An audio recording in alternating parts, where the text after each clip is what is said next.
statutes, the Health Professions Act, which is 75 pages in length, and the Pharmacy Operations and Drug Scheduling Act, which is 14 pages, in addition to which they have a regulation and many pages of bylaws under both statutes. And today I was actually there, and we've got something like 6 5-hour meetings scheduled to revise the bylaws only 2 years after they went into operation.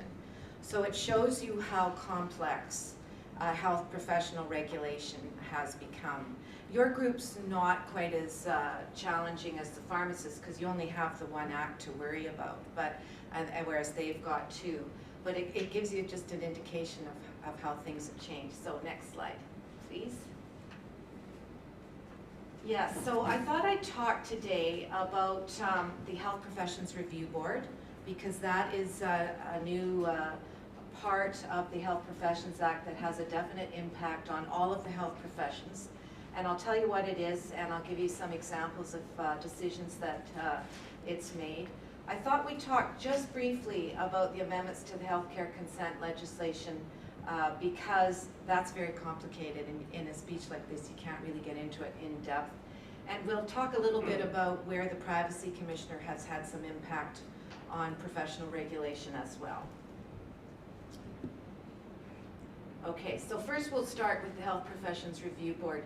So it's kind of a mystery to me and to all of the colleges as to why we need and received a Health Professions Review Board other than they have one in Ontario.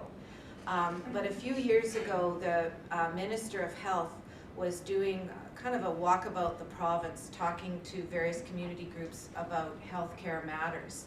And he heard a few stories from patients about their dissatisfaction and frustration with the speed at which colleges dealt with their complaints and other matters related to the complaint process, and completely without any consultation with the colleges or even his own deputy minister or the lawyer over in Victoria who manages professional regulation, he made a press announcement that he was going to put in place a review board. And they had in Victoria, in the Legislative Council office, about a month, in addition to all the other spring sitting legislative initiatives, to cobble together this review board. So it's not a particularly well-written piece of legislation, but he stuck to his guns and he put in place this review board. It provides a third source of appeal, in effect, to individuals who are dissatisfied with certain registration matters and certain inquiry matters. There's 14 members of this review board, including the chair, who's a retired lawyer. It has an executive director. The executive directorship has been a bit of a revolving door. I think they're on, is it their third one? I think it's their third one in just 2 or 3 years. They do have office and administrative staff. They too seem to come and go and aren't necessarily very knowledgeable about what they're doing.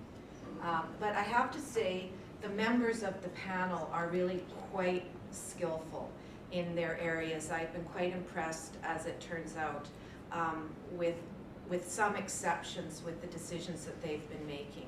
So they did a good job in their recruitment of the members of the panel. They've got a very sophisticated set of rules and what I've called practice directives on how any sort of review by the review board is commenced and how it progresses. And they've got also mandatory mediation. That's one of my beefs. I think the mandatory mediation in most of the cases that I've seen is useless, and it's extremely expensive to all parties, including the review board, because they put 2 lawyers on every one. And most of the matters that go into mediation are silly complaints that are almost impossible to resolve. And the rules and forms, actually we do have the rules and forms now. I'm not sure why I have written there to follow. In any case, it's a very sophisticated organization. So they're set up under the Health Professions Act, and they will review registration decisions, refusing to grant registration or imposing limits or conditions on practice. So that's a pretty significant area of review. They will also review failures by the inquiry committee to dispose of a complaint or complete an investigation within the time required. They've got very stringent rules about how quickly these investigations need to be conducted. And those are quite difficult sometimes to comply with because they involve so many people and are sometimes very complex. So I think a lot of the colleges, especially the smaller ones that don't have large inspection staffs, have had difficulty complying with these time limits.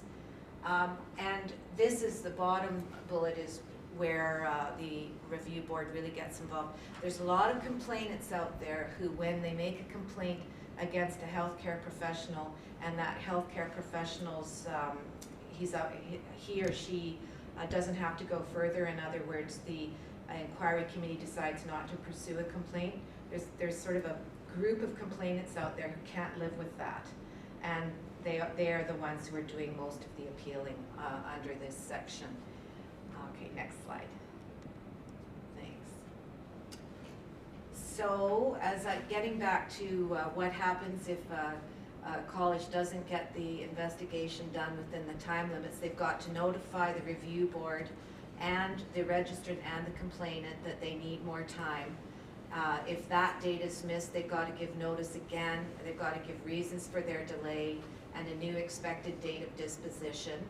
And then what happens if they miss that third time, then the investigation is suspended until there's a certain time limit that applies. And if the complainant is dissatisfied, they can seek a review. So what are the powers of the board? And this has become quite controversial. But overall, I'm not that unhappy with how the review board has been doing. They're authorized to just look at how the college conducts an investigation of a disciplinary matter and determine whether the investigation was adequate and whether the way in which the college disposed of the complaint is reasonable. And if the if the review board decides that the investigation is inadequate or they're dissatisfied with the outcome, they can send it back to the committee with directions to continue it and complete the investigation and dispose of it within a certain time period. The big bullet or hammer that the review board has is that they can take over an investigation themselves. So far, they haven't exercised this power, and my sense from reviewing the decisions so far is that they really don't want to exercise this power. They're not set up for it. Most of the members of the review board are not health professionals themselves, though they usually have some sort of background that's relevant. There's a lot of lawyers, and the other individuals who aren't lawyers tend to be people that have been in hospital administration or have in some way been connected to health care. But they don't have any tools or necessary profession-specific knowledge to go out and complete an investigation themselves. So far they haven't exercised that power.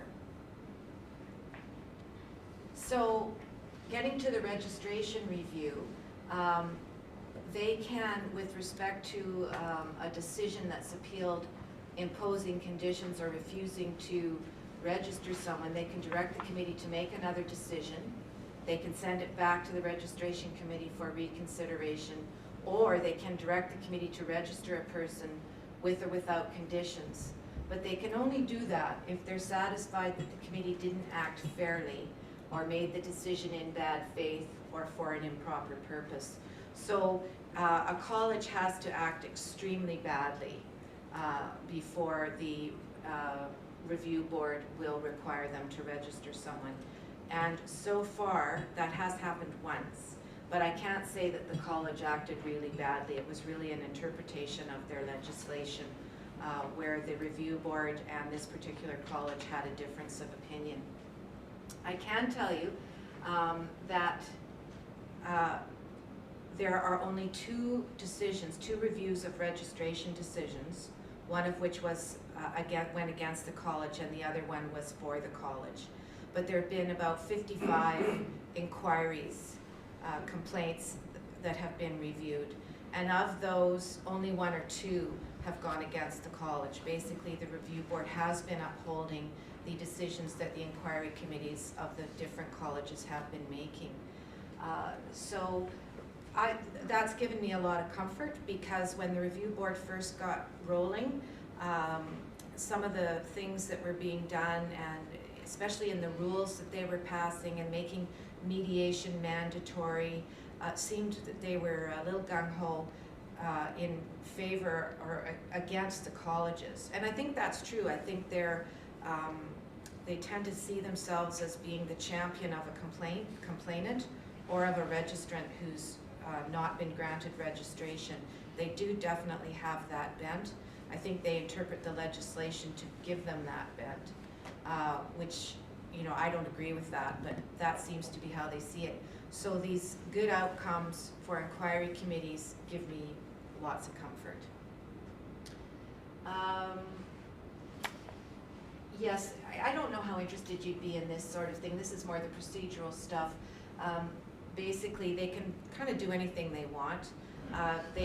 The reviews are supposed to be only on the material that got before the committees. So if you have a complaint and an investigation file is created and the inquiry committee meet and they consider the case and they minute their meetings, they document their outcomes, and then the complainant is dissatisfied and appeals, it's supposed to be only that written record that the review board will review.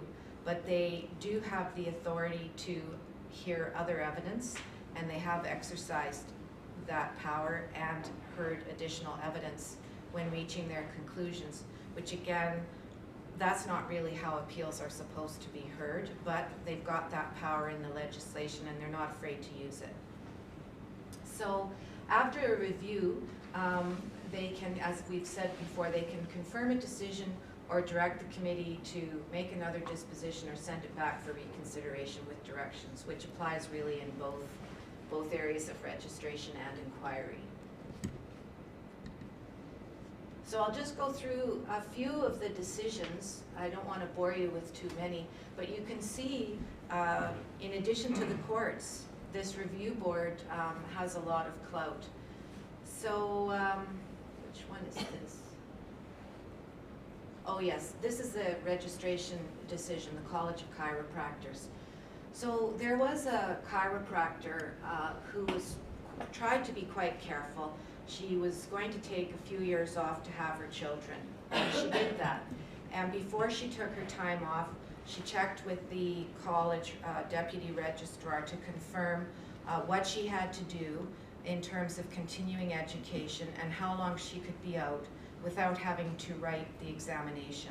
They had an examination requirement. First of all, the deputy registrar gave her incorrect information. And when you read the decision, you don't really know why that happened. The deputy registrar involved, I believe, was fired, and he was never called as a witness at the hearing, so we didn't get any information about what had happened. In addition to being given some incorrect information, the college changed its bylaws and its requirements of what had to be done in order to be reinstated after an absence of 3 years. They sent out notices, but not with that much time to give notice that these changes were going to be made. And so this lady didn't think she had to take the exam in order to be reinstated. And one of the things that the review board completely ignored was the fact there was an obligation on the lady to herself be checking the website or checking with the college over that time period, that 3-year time period, and she didn't do that. She had this conversation with the deputy registrar, got the misinformation, and then just ran with it.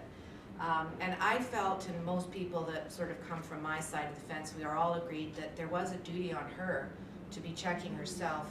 And the panel in this case, they didn't give any weight to that argument at all. So she didn't take the exam, and she was denied reinstatement. That college had very explicit bylaws about what had to be done in order to be reinstated, which included